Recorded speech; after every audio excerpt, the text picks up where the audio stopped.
Saudara-saudara, berjumpa kembali bersama dengan saya dalam kasihnya di channel TV Kabar Baik, channel kita bersama. Saudara, apapun video yang saya bagikan, marilah kita selalu berkomentar dengan bijak dan berkomentar dengan komentar yang memberkati.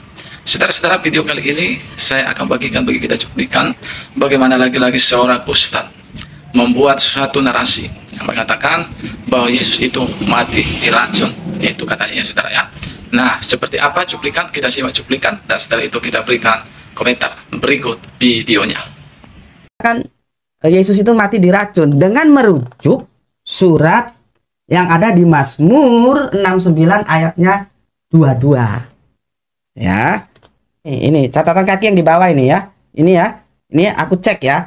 Ternyata benar di situ. Mazmur 69:22 oleh LAI itu menjadi nubuatan untuk Yesus yang tertulis dalam Matius 27:48, Markus 15:36, Yohanes 19:28 sampai 29.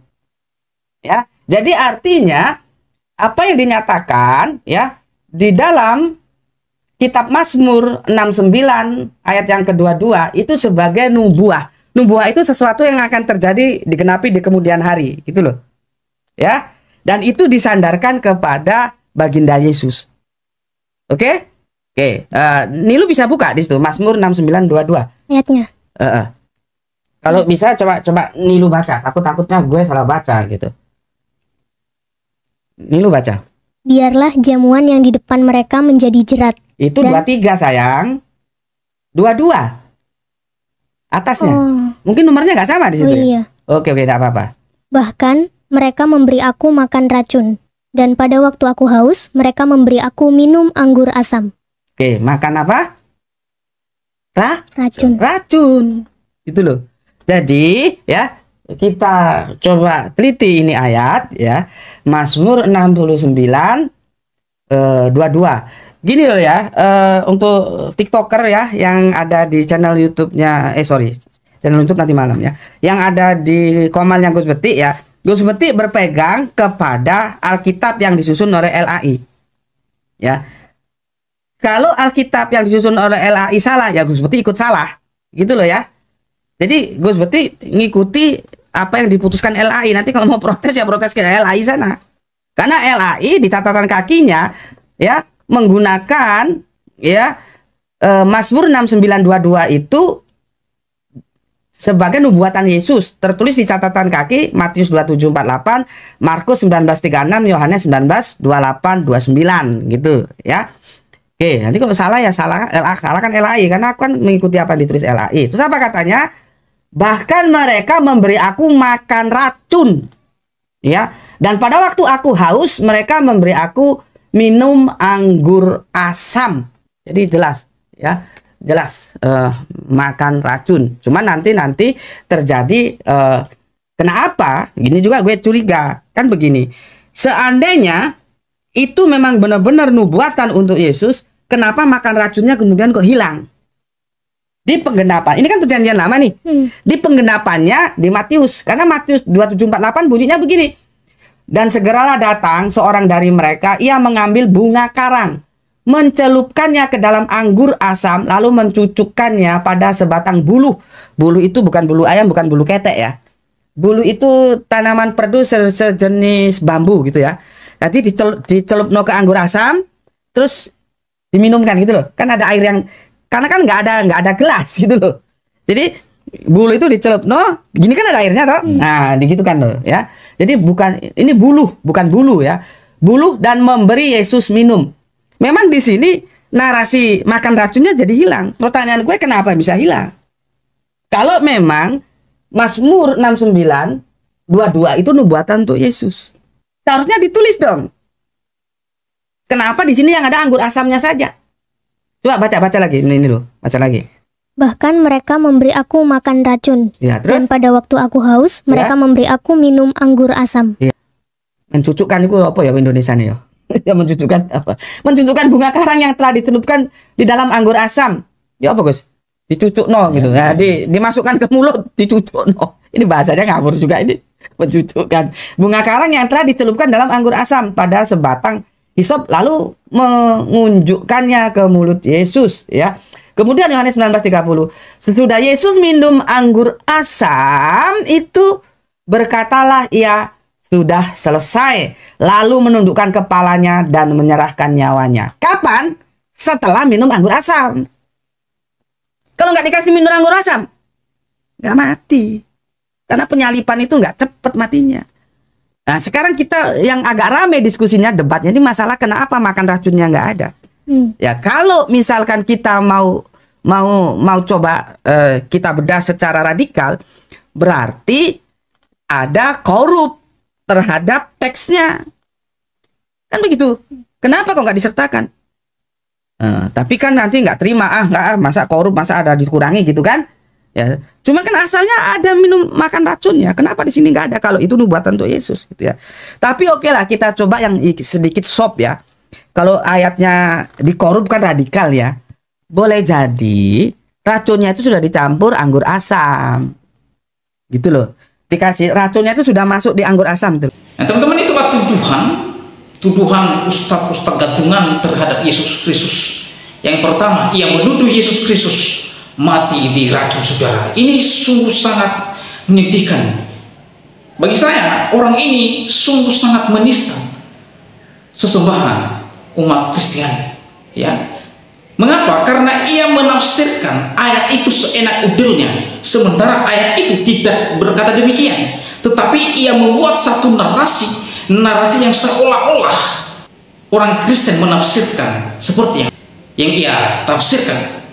Kalau saudara memperhatikan teks yang dia klaim itu, yang dia kutip itu sebagai nubuatan terhadap Yesus Kristus, ia mengutak-atik, ia mempelintir ayat tersebut dan membuat narasi-narasi bodoh dan dungu, saudara. Pertanyaannya, benarkah Yesus mati diracun?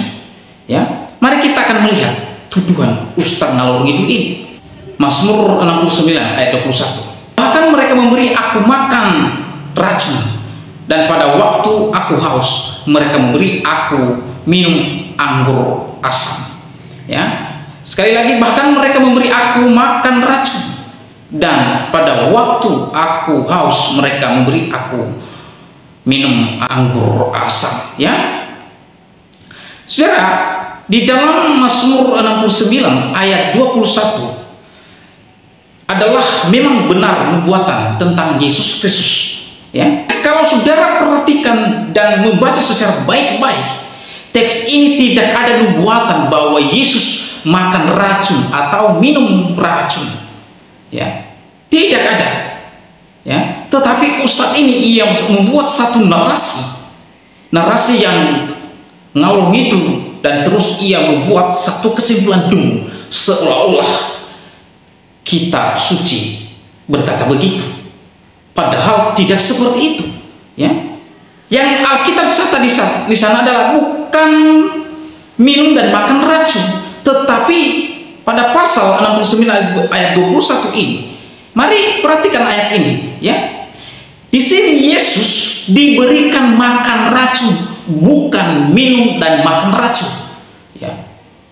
Di sini kita melihat bahwa ustadz ini sedang ngalor ngidul, dan dia sedang membuat narasi dan juga kesimpulan dungu terhadap kitab suci agama lain. Dan bagi saya, apa yang dia sampaikan, penafsiran yang dia sampaikan adalah merupakan penistaan. Ia mempelintir ayat-ayat Alkitab. Nah, di mana ayat ini digenapi, saudara? Di dalam Matius pasal 27 ayat 34. Perhatikan. Lalu mereka memberi dia minum anggur bercampur empedu. Setelah ia mengecapnya, ia tidak mau meminumnya. Di sini memang orang-orang yang menyalibkan dia, mereka memberi Yesus minum anggur bercampur empedu. Tetapi setelah Yesus tahu bahwa minuman anggur yang bercampur empedu itu, Yesus tidak mau minum. Yesus tidak mau meminumnya karena ia tahu bahwa ketika ia minum adalah berbahaya bagi kesehatan. Ya. Kemudian di Markus pasal 15 ayat 23, Di sana dikatakan, lalu mereka memberi anggur bercampur mur kepadanya, tetapi ia menolaknya. Di sini Yesus belum makan atau minum racun, ya. Seperti yang dituduhkan oleh Ustadz ngalor ngidul ini, yang mengatakan bahwa Yesus mati karena diracun. Ia tidak memperhatikan ayat-ayat Alkitab ini, ya. Di sini Yesus di Matius pasal 27 ayat 34 dan Markus 15 ayat 23, Yesus menolak dan tidak mau meminum, ya. Sekali lagi di sini Yesus Kristus tidak meminum, ya, ketika disodorkan kepadanya anggur asam yang bercampur empedu dan juga yang bercampur mur, sebab ia tahu minuman yang diberikan kepadanya berbahaya. Jadi kesimpulan, ya, jadi sangat salah tuduhan Ustadz ngalor ngidul ini, Ustadz kesiangan ini. Ia membuat narasi-narasi liar dan kesimpulan dulu. Bahkan kalanya tuduhannya terhadap Yesus Kristus adalah sebuah kesalahan yang sangat besar, saudara. Bagi saya orang ini wajib dipolisikan karena ia sedang melakukan penistaan agama terhadap, ya, penistaan kitab suci agama lain. Ia menafsirkan secara bebas, secara liar, lalu ia menganggap diri paling paham, paling tahu Alkitab, padahal ngawur, ya. Ia tidak memperhatikan dan tidak membaca baik-baik ayat Mazmur 69 ayat 21 itu. Ia membuat satu kesimpulan bahwa Yesus mati diracun, sementara di dalam kelamnya dan kutipannya terhadap Mazmur 69 ayat 21, di sana jelas bahwa orang-orang yang menyalibkan dia, mereka memberi dia makan racun dan minum anggur asam. Tetapi ketika orang-orang itu memberikan kepada Yesus, ia tidak meminumnya dan bahkan menolak untuk minum, saudara, ya. Maka saya harus mengatakan ini kepada Ustadz ini, ya. Biasanya orang yang suka memutarbalikkan Alkitab adalah iblis, ya. Iblis adalah pembunuh manusia sejak semula, ya. Itu sebabnya Rasul Paulus menyebut mereka itu di dalam Galatia 1 ayat 9.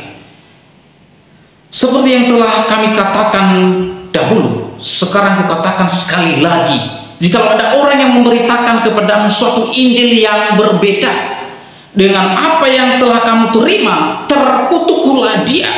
Jadi bagi Paulus, jika ada orang yang memberitakan suatu Injil yang berbeda seperti yang disampaikan oleh Ustadz ngalor ngidul ini, ustadumu, ya, maka terkutuklah dia, kata firman Allah, ya. Jadi orang-orang yang memutarbalikkan fakta firman Allah seperti Ustadz ngalor ngidul ini, iya, maka terkutuklah dia.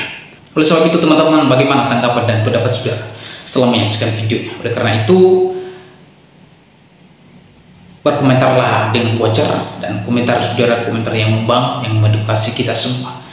Demikian video saya kali ini, sampai bertemu di video saya selanjutnya. Tuhan Yesus memberkati kita semua. Shalom. Nah, saudara-saudara, itulah dia cuplikan. Baru saja kita menyimak cuplikan tadi. Saya percaya apa yang disampaikan oleh saudara kita Bang Sonhia itu adalah jawaban yang sudah tepat, bahwa Yesus itu bukan mati diracun, ya. Tetapi saudara-saudara diberkati oleh Tuhan, tetapi mereka berusaha meracun Yesus, tapi Yesus menolak karena Yesus tahu itu berbahaya. Makanya seperti itu ayat Alkitab tadi yang sudah disampaikan oleh Bang Sonhia, bahwa itu membuktikan Yesus menolak karena dia tahu itu berbahaya, dia tahu itu tidak baik bagi kesehatan, makanya dia menolak. Bapak Ibu Saudara diberkati oleh Tuhan. Itu sebabnya marilah kita bijak untuk memahami setiap konteks.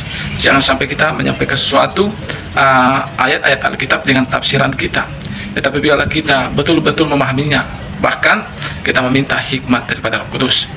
Saya percaya kalau kita tulus mau mencari kebenaran tentang Alkitab, dan saudara tafsirannya, saya percaya Roh Kudus akan memberikan kita hikmat dan pengetahuan. Tetapi kalau tujuan kita mencari-cari kesalahan daripada ayat Alkitab dan untuk saudara memviralkannya, menceritakannya kepada orang tentang keburukan isi-isi Alkitab, maka saya percaya Roh Kudus tidak akan memberitahukan kepada mereka hal-hal seperti itu. Sehingga itulah yang akan membuat mereka tersesat, mereka berkata-kata sesuai dengan pemikiran mereka. Saudara diberkati oleh Tuhan, kalau saudara mau mengerti firman ini dengan baik, mintalah hikmat daripada Roh Kudus. Dia akan menuntun kita dalam kebenaran dan mengajarkan kita akan semua firman yang telah tertulis di dalam Alkitab. Kiranya Tuhan memberkati kita semua. Shalom.